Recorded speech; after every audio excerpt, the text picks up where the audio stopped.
Welcome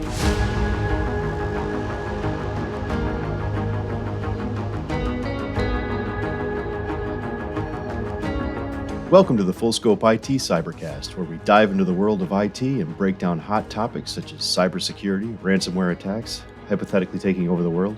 You get the point. I'm your host, Matt Van Pelt, and today we're taking a look back on the year 2023 to revisit some of our favorite moments shared in our first 8 episodes. Before we embark on this nostalgic journey, let me extend a heartfelt thank you to all of you incredible listeners who've been with us on this riveting adventure. Your support has been the wind beneath our wings, the firewall to our vulnerabilities, the bandwidth to our connection. Get ready to be inspired all over again. So let's rewind the tape and relive some of the highlights. First up, we have our cybersecurity episode where we discuss social engineering and the dangers of phishing. We rely so heavily on computers these days to run our businesses and to manage our business relationships and our financial relationships. That unwarranted access to our computer systems can really cause a lot of damage. I mean, business has enough risk as it is, right? So we're constantly making decisions on a daily basis to offset those things. The last thing we need is the opportunity for someone just to take it away all in one fair swoop.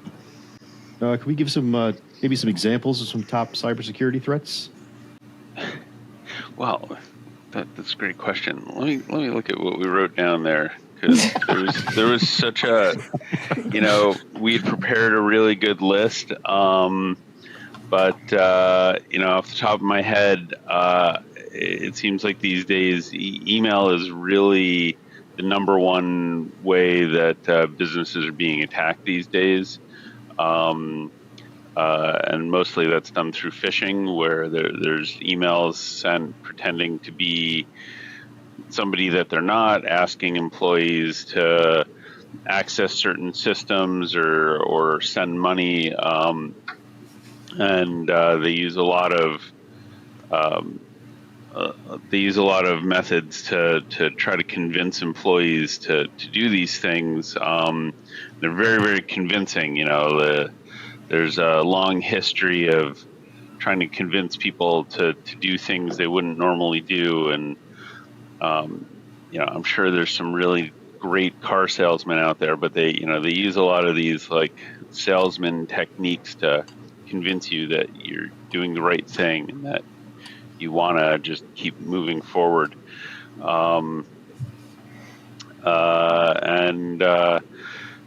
The other big risks are vulnerabilities within the computer systems themselves, where either certain web pages or even certain SMS messages to our cell phones can trigger the devices to do things that we didn't really want them to do.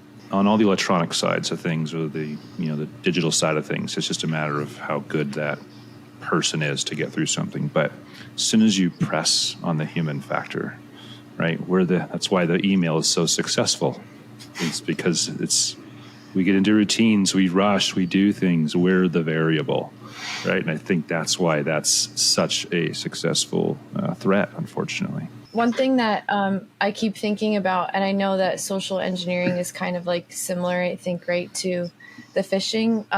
One thing that keeps popping in my head is obviously we're wanting to like educate people who have businesses and are a part of businesses, but it's kind of scary how like businesses are attacked, but then there's also like a personal element where I heard a story and it ended really horribly. So I'm not going to go into detail, but basically there's this father now who helps educate parents because even kids are falling into these attacks because they think that they're just talking to like other kids their age online. And there was this father's son thought he was just talking to like a girl that went to another high school in another town. This person even had mutual friends because the scammer went so far as to add all the friends and really create this profile. And then basically told the kid, I need $10,000 by the end of the night.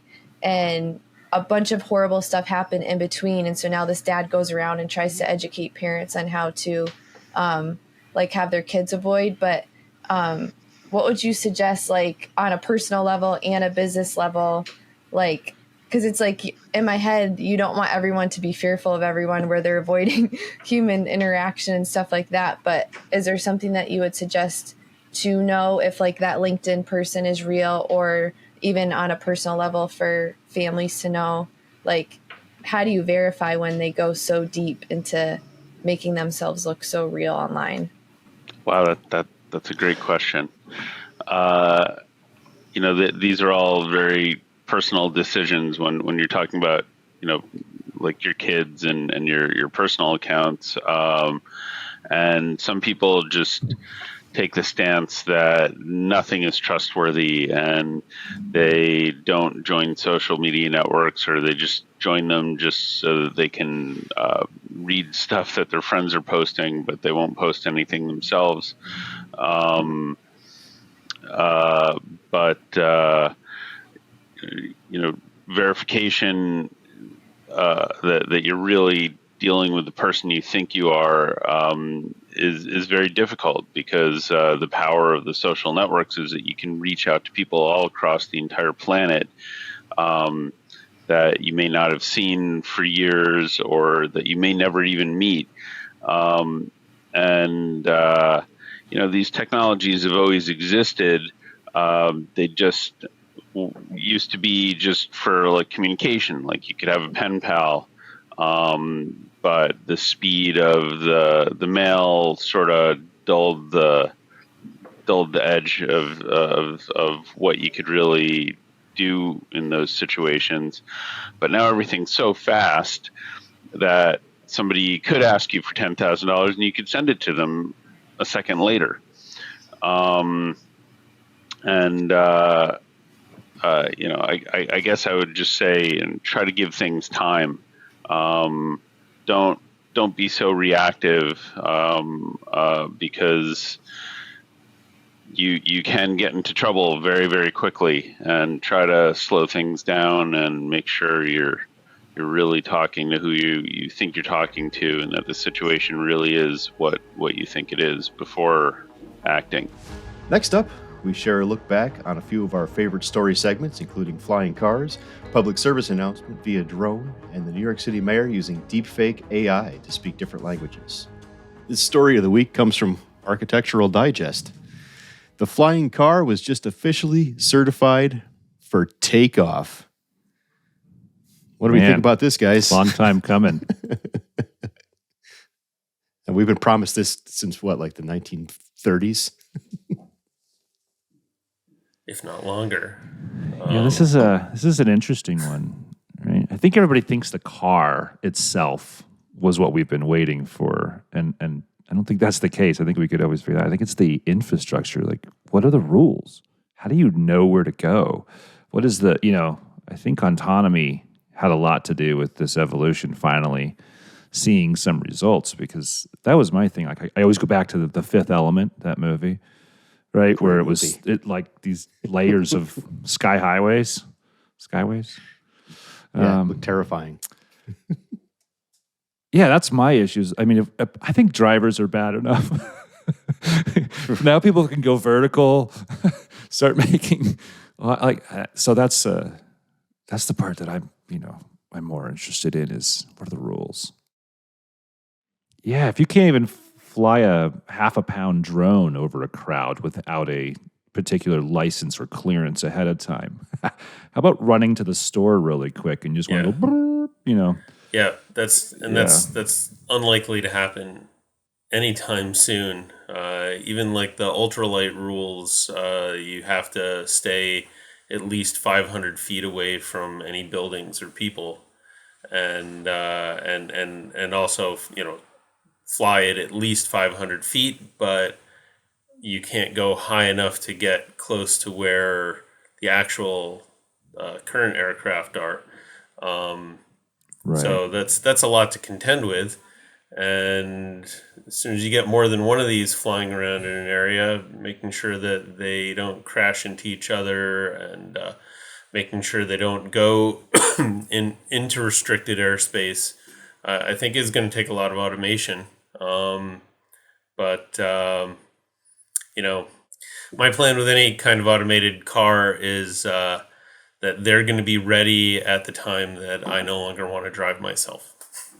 So the world is doing a great job of meeting me on that, I think. Yeah, like Phoenix was one of the test beds for Waymo, right? For the autonomous Ubers, basically. Oh. And so they've been around here a long time. And even that, when I see it right now, because it's fully unmanned at this point, when I see that driving down the road, it's still weird. It's still an unusual sight to see. Have you used one? No. And I mean, honestly, because I don't really have that need, quite frankly. I don't know that this was a great place for practical application, per se. I mean, I see more of a congested urban setting that makes a lot more sense where not as many people own cars. Most of the travels I'm doing are in that 20 to 40 mile range where I'm going to use my own vehicle. But I could see maybe, like one of the areas that they do test them is down by ASU. So that seems like a really good application area, right? Where students that are there, they might not have a vehicle, need to get around, and it's just an alternative to an Uber or another form of shared transportation. But so to now go flying, it's a little bit of a leap, pun intended. Yeah. We were in San Francisco recently, and there are a lot of autonomous taxi testing services there, and it is a little disconcerting seeing these cars pull up next to you and it's totally empty. There's nobody in there. Yeah. But steering wheel still moves. I think adopting any new technology has this sort of level of discomfort, and this is just bigger, so the discomfort's greater, but we'll get over it. Yeah. The NYPD is testing drones that broadcast public safety warnings during emergencies. There's a really funny quote from, I can't remember who it is, but somebody said, the drones are a terrible way to alert New Yorkers, but they are a great way to creep us out. What do you guys think? Wow. Yeah, I'm actually for it. I think that this isn't going to be used to go out and yell at people for spitting on the sidewalk or jaywalking. This is this has been used in other countries where large crowds are gathering and information needs to be given to the large crowds, and you can't move billboards around, and you can't just go around shouting at people with a megaphone from the street level. And I have to say some countries have used them against protesters who are out there protesting legitimately, and that may not be the best use for this technology. But if there were a large fire event, or New York City, the New York City, when the Twin Towers came down, there were a lot of people running around who didn't know which way to go or where the problem really was, or even why people were running. And to be able to deploy technology like this to get information directly to the people at the site that they need it sounds very powerful to me. This is I agree with you, Dan. That'd be a great use case. I think there's always this balance in Big Brother, right? Everybody's concerned about being watched. I was in surveillance for many years, and it's a fine line in a lot of cases, privacy versus protection. Well, I definitely think there need to be regulations, and the authorities shouldn't be able to deploy any technology that they have for whatever reason they feel like deploying it. They need to, cross a certain threshold to say, this is the right time that we can use this.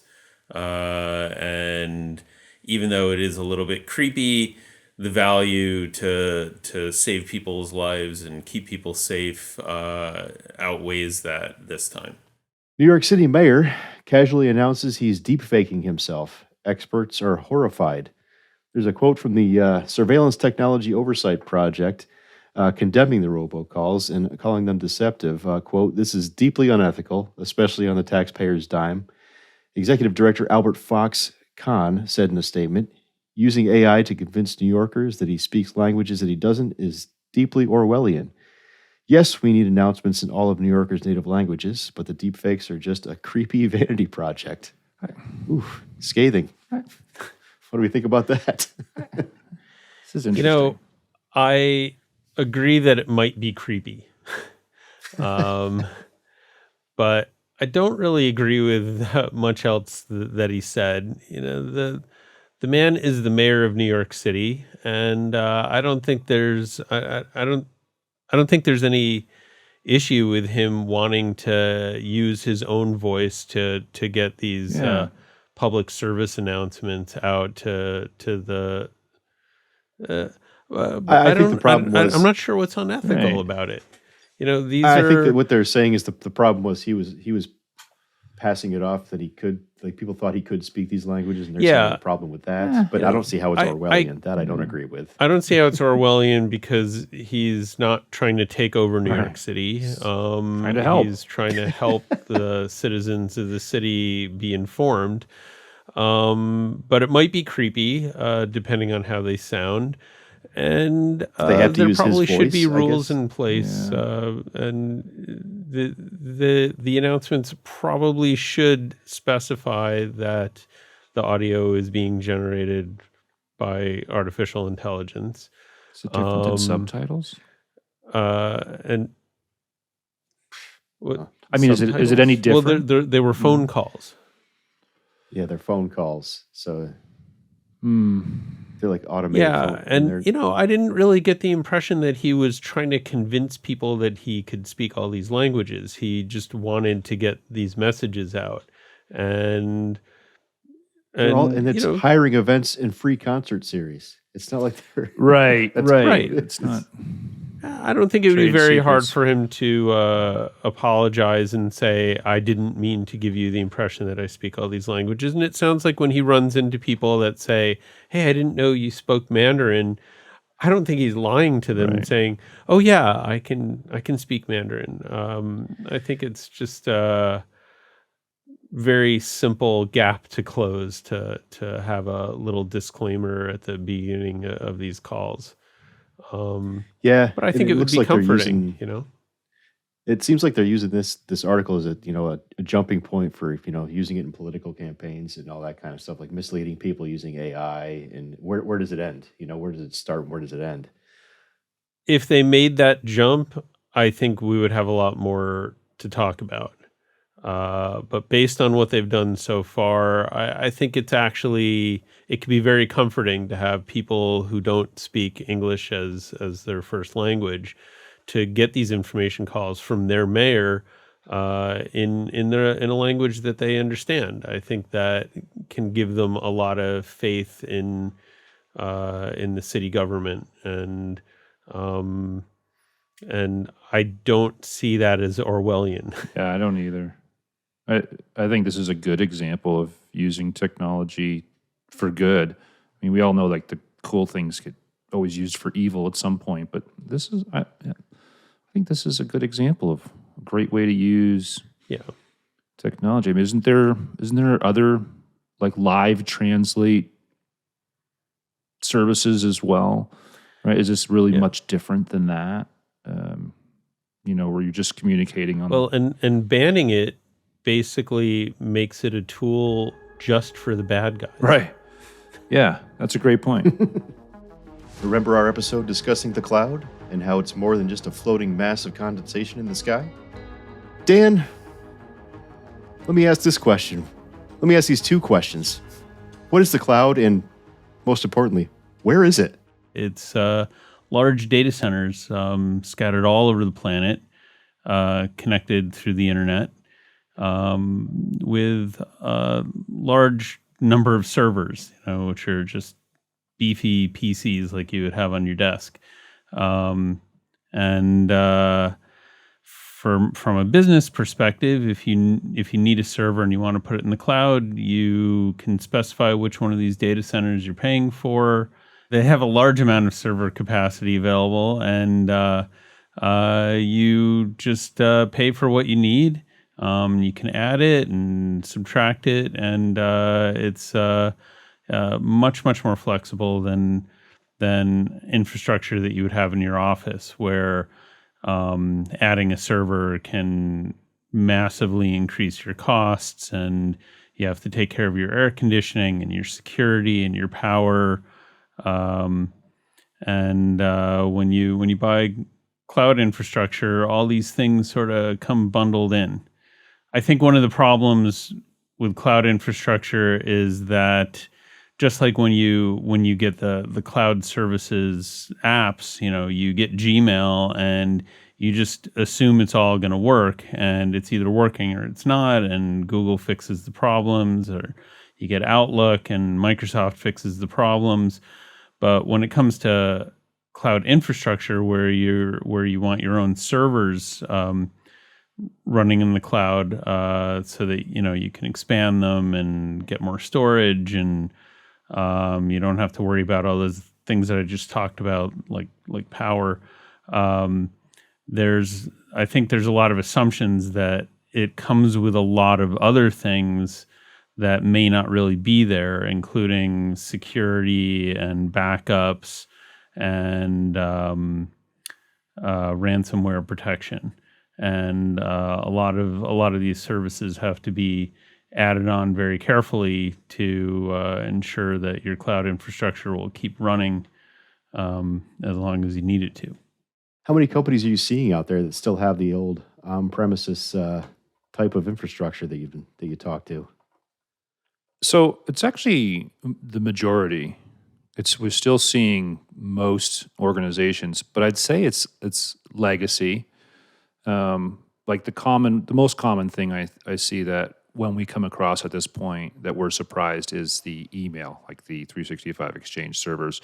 And it's like, oh, you're still on that. Okay, we can, like, that was like the first big cloud thing I think that I recognized industry-wise was, hey, let's get onto a cloud for email and productivity, like from that suite standpoint, right? That was the big change. But and there's so many advantages, of course, to that being cloud-based. But as far as on-prem servers, I still see, I'd probably, if I had to put a number to it, 8 out of 10 organizations, like it's that high that I see. And then I think if they get to a point where once they're at least working with us, if they get to a point where it's time to renew, update a license, end a life on the hardware, that's when we have that conversation with them. All right, hey, does this still make sense? Maybe it does. They might have needs that say, hey, yeah, look, this on-prem thing still makes sense for us, and it's time to replace it. But I'd say that's the point, right, Dan, where we have that conversation that does this make the most sense for your business? And of those 8 out of 10, almost all of them are using private cloud infrastructure, where they're using these same types of technology that you find in cloud infrastructure, but they're building it in-house, whether it's a vSphere or Hyper-V server. And all of those technologies currently are highly capable of going into a hybrid system where if you have one server that needs a lot more memory or CPU and you don't have that available, you can pretty easily forklift that server into cloud infrastructure data center like Azure, AWS, or one of the smaller ones. We do maintain our own cloud infrastructure data center for very specific types of workloads, and we use that in conjunction with on-prem servers and the big public cloud providers like Azure, AWS, and Google. And as you know, Matt, like some of our solution is we've had the BDR conversation, the backup disaster recovery conversation on one of our other episodes, but it all ties into this as far as that goes too. So if they've got that physical infrastructure, then there's these, now they have other needs to make sure business continuity is maintained in the event or an event that they don't want to happen. In episode 5, We share the danger that ransomware attacks pose to businesses and a few stories of how they have occurred and destroyed businesses in the past. Dan, could you explain some of the typical ransomware attacks?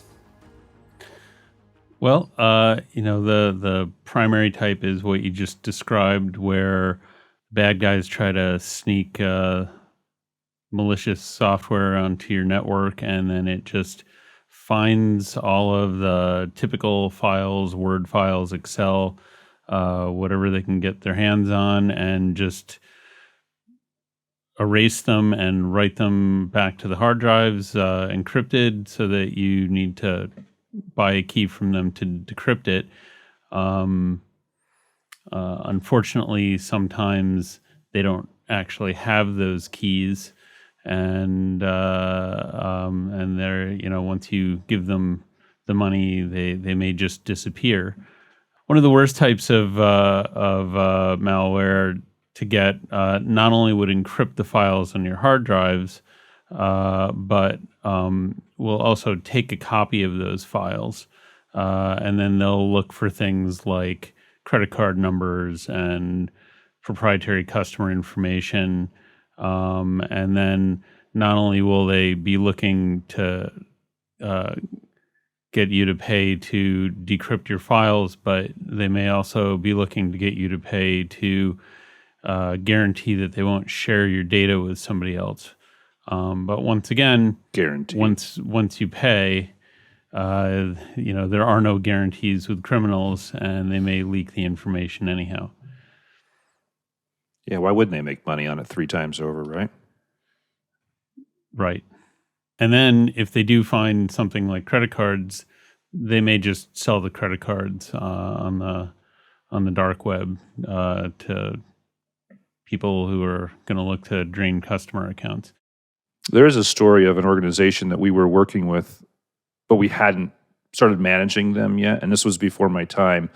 But from my understanding was they did get a ransom, and then say a month after they had decided maybe not to use our services, and then was like, help us, what do we do? Well, there's nothing we can do now, it's too late, and they went out of business. I want to say their ransom, from what I understand, was $450,000, which they couldn't afford, and they didn't have the insurance in place. Whatever they did, the insurance wouldn't cover anywhere near that. So it put them out of business.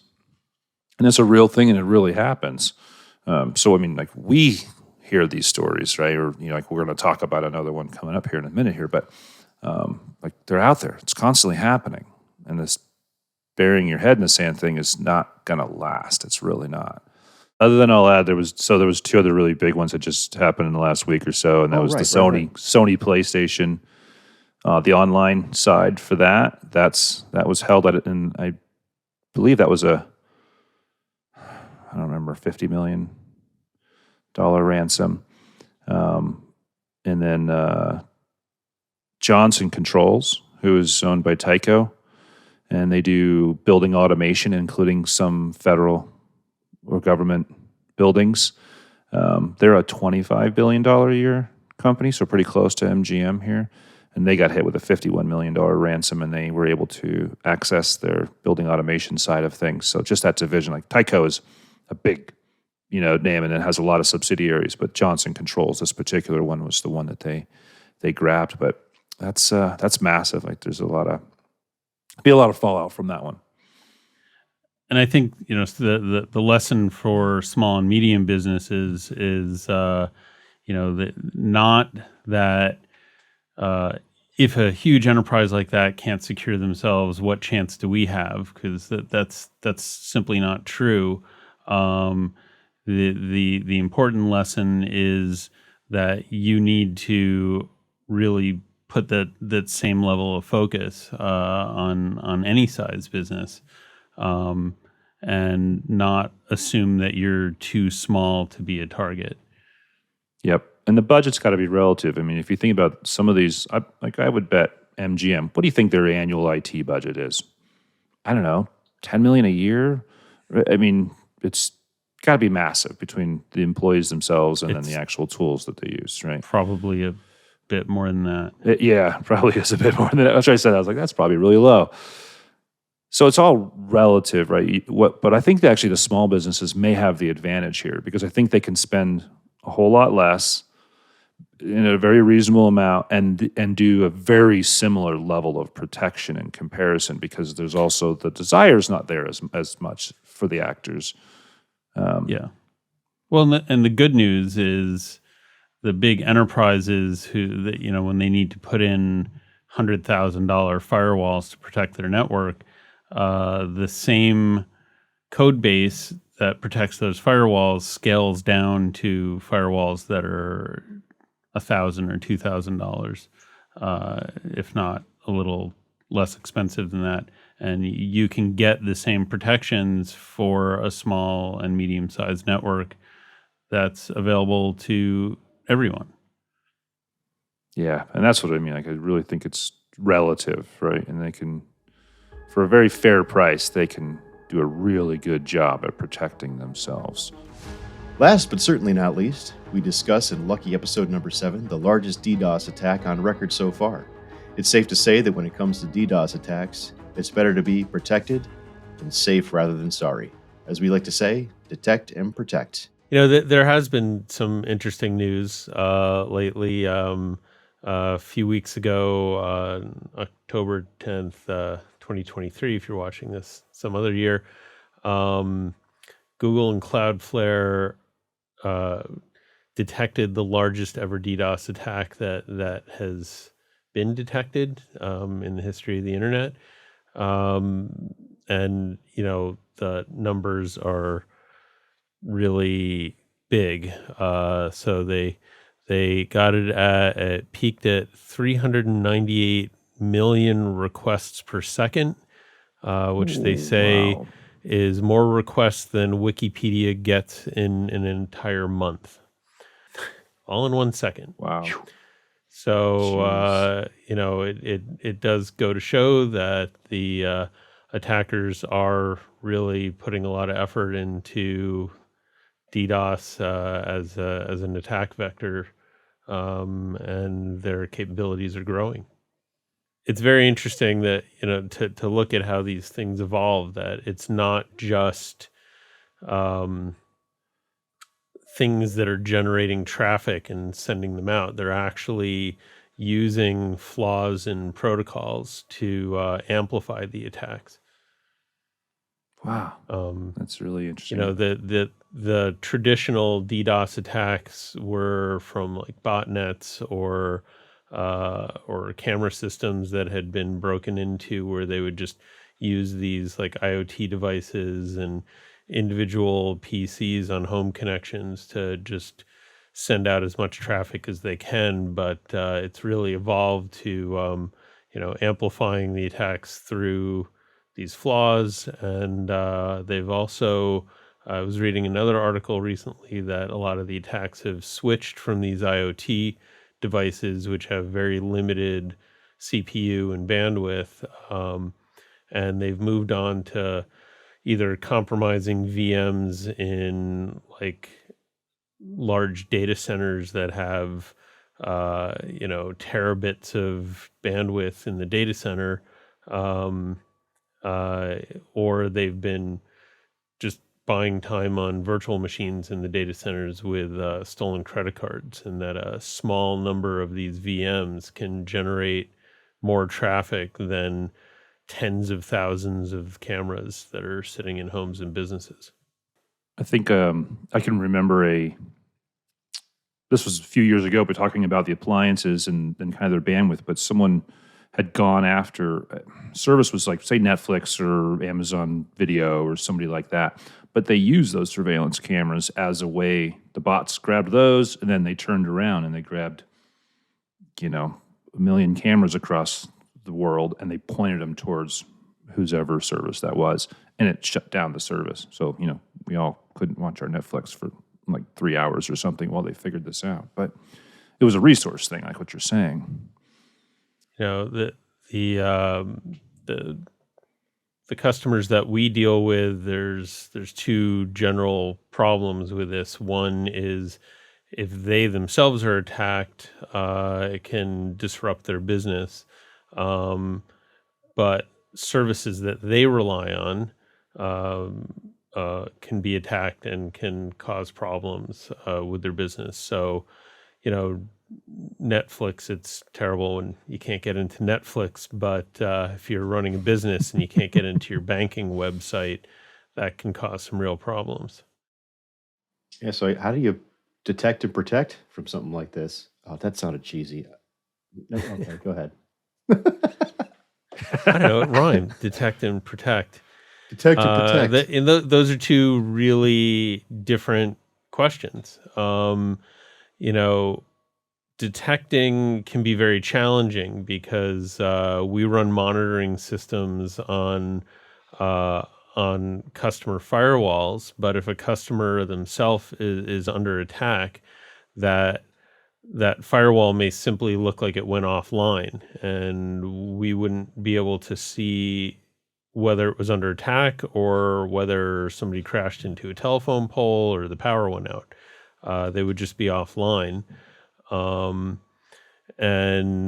we really need to rely on the ISP to detect these attacks and mitigate them so that it doesn't clog up the pipe to the customer themselves. But